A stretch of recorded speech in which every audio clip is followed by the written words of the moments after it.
Дорогие гости и подписчики канала, приветствую вас. Меня зовут Ева Лехцер. Сегодня мы будем смотреть с вами ваш таро-прогноз на январь 2025 года. Уже будем с вами открывать цикл новых годичных раскладов. И, так сказать, начнем с нового месяца. Посмотрим, какие энергии войдут в вашу жизнь, какие события ознаменуют начало года и в целом, к чему стоит подготовиться и на что рассчитывать. Прежде чем с вами приступим, для тех, кто по каким-то причинам не может найти годовые расклады или иные актуальные расклады для вашего знака зодиака, то в первом закрепленном мною комментарии есть инфобокс, где вы можете найти всю актуальную информацию, все эти видео, которые для вас будут полезными. Если необходимо, безусловно, смотрите еще по асценденту. То есть я не знаю, какой знаков с вами резонирует в большей степени, здесь вы уже анализируете сами. Ну а мы с вами приступаем к раскладу. Надеюсь, вы настроились на совместное чтение Таро, поэтому начнем.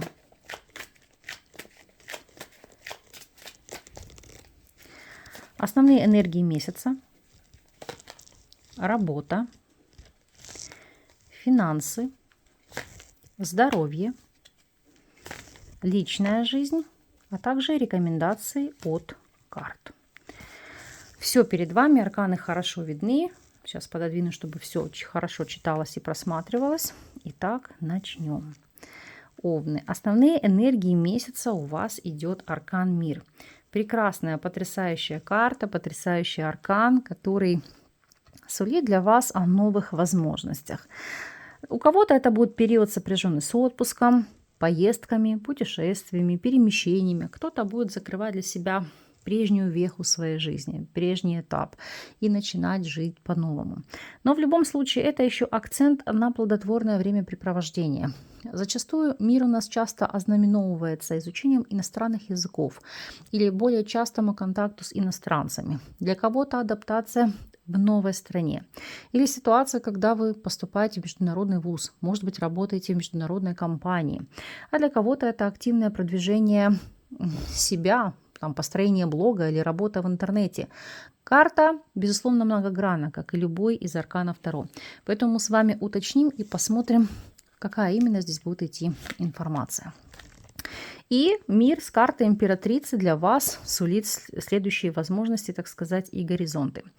Первое. Для кого-то это может быть приезд матери, бабушки, ну то есть у кого-то тещи или свекрови, погостить или побыть вместе с вами.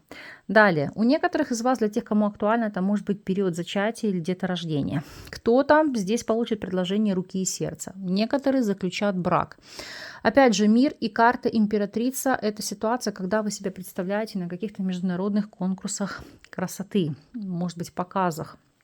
Опять же, это какие-то новые инновационные методики и техники по вопросам омоложения или следовать, так сказать, современным трендам. То есть вы можете менять стиль, подстраивается то, что будет актуально, и то, что будет, ну, скажем, хорошо сочетаться и резонировать с вами. То есть подбирать стиль в одежде, может быть, менять прическу и так далее. Потому что здесь это желание нравится не только самим себе, но и произвести впечатление на окружающих.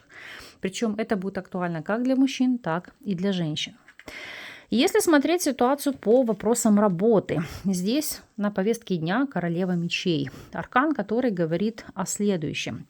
В первую очередь это ситуация, когда на рабочие процессы может влиять женщина воздушной стихии, весы, близнецы или водолей. Это также может быть ситуация, когда на работе может быть экзамен, проверка. Для кого-то, ну, может быть, проверка, знаете, каких-то вот подтверждений диплома, кстати, еще может проходить. Или если у вас свой собственный бизнес, это получение как регистрации, лицензии, каких-либо документов или там патента. Кто-то здесь может каким-то образом регистрировать бренд. Ну, то есть какие-то такие вещи, знаете, как выход еще на международный рынок официально. То есть или запатентовать какую-то свою торговую марку, защитить свой интеллектуальный труд. Это все будет актуально для вас в январе месяце. Мы раскроем, как будет говорить этот аркан, о чем он будет звучать для каждого из вас в течение января. Для тех, кто у нас не работает, что мы видим здесь? Королева мечей и башня. Но здесь в лучшем случае надеяться на госдотации. Нового источника дохода здесь нет. Исключением может быть ситуация, если у вас есть недвижимость, которую вы сдаете в аренду, то есть она будет как пассивный источник дохода. Может быть, какие-то разовые подработки на дому. Ну, не знаю, может, вы кому-то в чем-то помогли. Там посидели с ребенком, вам за это разово заплатили, или там погуляли с собакой, или там еще какие-то моменты, помогли кому-то разрешить, и разово за это получили какую-то оплату труда. Для тех же, кто у нас является соискателем, что мы здесь видим? Королева мечей и семерка чаш. Это как рациональный подход к ситуации, это перспективы выбора, это попытки найти себя. Кто-то может обращаться к узкопрофильному специалисту или, так сказать, при помощи HR-менеджера оценивать себя на рынке труда и ваши возможности, а кто-то даже может пользоваться услугами агента, который поможет в поиске работы. Но самого трудоустройства в рамках месяца здесь нет. Если смотреть ситуацию для тех, кто у нас является наемным сотрудником. Тройка монет. Ну, я бы сказала так, с корабля на бал. Кто-то может активно отдыхать, но вы уже активно работаете. И здесь этот месяц для вас может быть сопряжен активно с международными поездками, командировками, путешествиями, там симпозиумы, консилиумы, вебинары, тренинги. То есть у каждого это будет свое, но тем не менее для вас это созвучно в таком ключе. Опять же, может быть обмен опытом с какими-то международными компаниями. То есть звучит в таковом ключе. Если вы владеете собственным делом, что здесь? Королева мечей и туз чаш. Это как внедрить новый продукт, новую услугу. Причем по королеве мечей это, знаете, как проанализировать. Может быть, человек, который будет обрабатывать заявки вашей клиентской базы, или вы будете смотреть, что, так сказать, в тренде. Ну и опять же, безусловно, активно внедрять это в свою работу. Плюс в рамках января вы можете делать какие-то подарки своим заказчикам, своим клиентам.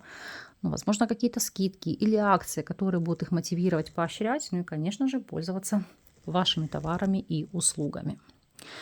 По финансовой стороне, что здесь? Восьмерка мечей, могу сказать так, здесь, конечно, трат будет много. Несмотря на приток дохода, расходы будут в разы больше. Поэтому восьмерка мечей – это призыв к тому, что стоит подэкономить. Потому что ваши кошельки в рамках января значительно могут, не то чтобы опустить, почиститься. Поэтому, чтобы восполнить этот баланс доходов и расходов, здесь будут некоторые ограничения в плане чрезмерных трат.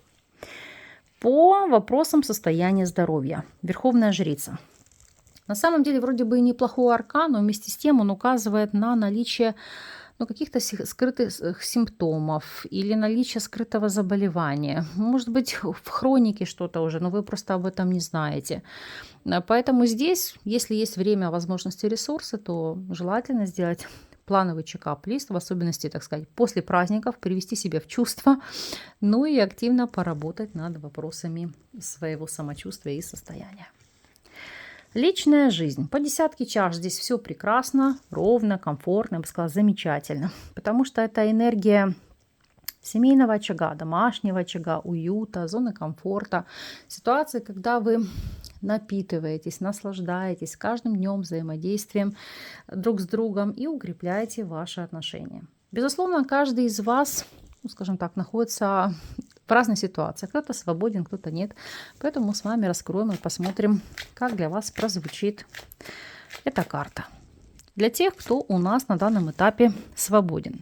Девятка монет – это такое самодостаточное одиночество. Это ситуация, когда вы счастливы, поскольку есть внимание, возможность уделить время себе, заняться, скажем так, своими задачами, своими целями.